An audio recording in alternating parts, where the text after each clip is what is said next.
আওয়ামী লীগ হচ্ছে বাংলাদেশের মানুষের জন্য একটা বিষবৃক্ষ। আর তাদের দলীয় নেতাকর্মী এই সমাজে বিষবাষ্প ছড়িয়ে সাধারণ মানুষের মাঝে যে একটা সৌহার্দ্যপূর্ণ সম্পর্ক ছিল, সেই সৌহার্দ্যপূর্ণ সম্পর্ক তারা বিচ্ছিন্ন করছে। আমার মাগুরা জেলায় সদ্য উপজেলা নির্বাচন শেষ হলো।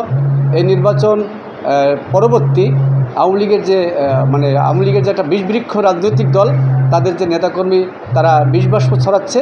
যেমন গতকাল মোহাম্মদপুর উপজেলার বিনোদপুর ইউনিয়নের ঘুল্লিয়া গ্রাম এবং মোহাম্মদপুর উপজেলার রাজাপুর ইউনিয়নের গঙ্গানন্দপুর অঞ্চলে আওয়ামী লীগের মাঝে তার সঙ্গে বিএনপির নিরীহ মানুষদেরকে একটা গোলযোগ সৃষ্টি করে প্রায় শত শত বাড়ি ভাঙচুর করা হয়েছে।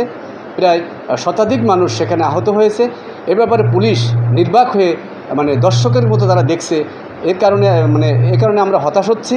কারণ হলো যে আওয়ামী লীগ শুধু তার রাজনৈতিক কর্মকাণ্ড বাংলাদেশে পরিচালনা করতে গিয়ে, অর্থাৎ জিম্মি করে মানুষের কাছ থেকে ভোট আনার যে একটা অপকৌশল তারা প্রচলন করছে এই দেশে, সেটার করতে যে এখন সাধারণ মানুষ ক্ষতিগ্রস্ত হয়ে যাচ্ছে।